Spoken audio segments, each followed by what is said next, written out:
our own is very simple. Why should children, why should small children, why should they spend 93 days in police custody when they should be in school? And the government can arrest 10, 12, 13-year-old and keep them in custody for 93 days. But the government has not been able to arrest Yahaya Bello 6 months after. Is it not a parody of some sort that we have two separate countries? One country for the rich, one country for the poor. Our laws are very clear. It's 48 hours. The police are in breach of the fundamental rights of these children.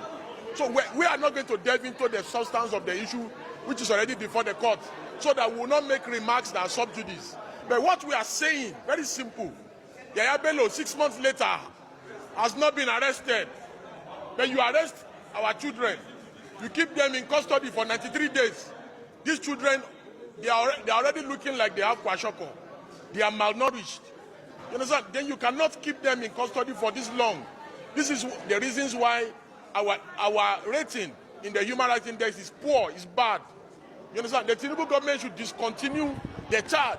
We make a passionate appeal to the AGF, you know, Baba Lateef Fagbemi, that he should discontinue the charge.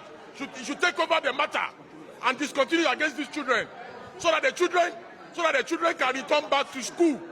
And the Attorney General of the Federation has the inherent powers to take over this matter under Section 174 of the Constitution, that Baba Lateef Fagbemi should take over this matter and discontinue the charge against the children.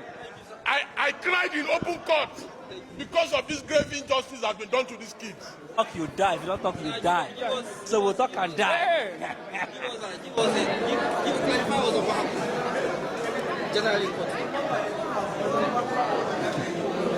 While we were in court this morning, and shortly before the plea of the defendants, mainly underage children, could be taken, some of them who were looking quite malnourished, who were looking quite very sick, started snooping in court before the Honorable Justice Egwuatu.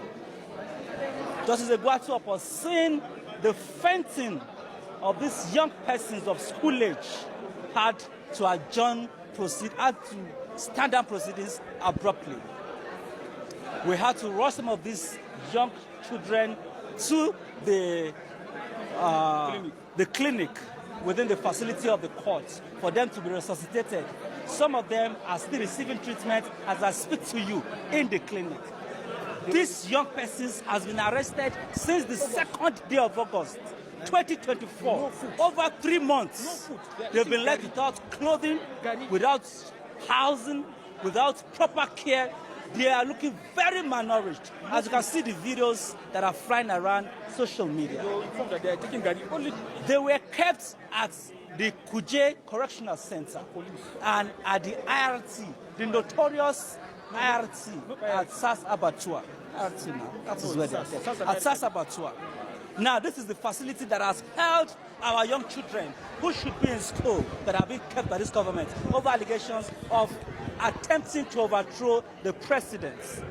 The question now comes to, how can a 12, 13, 14-year-old boy who is looking very frail and malnourished attempt to overthrow the president? That is a matter for another day. But we have filed an application contesting and challenging the powers of the courts to try these young persons. And this objection is founded on very solid foundation. The Constitution of Nigeria in Section 18 vests on the government the responsibility of educating young persons. The Universal Basic Education Act and the Children and Young Persons Act vest upon the government the duty to educate its younger ones. Section 2 of the UBEC Act mandates the government to provide education for its young persons. Free, compulsory education for all young persons. Unfortunately, young Nigerians have been arraigned in court today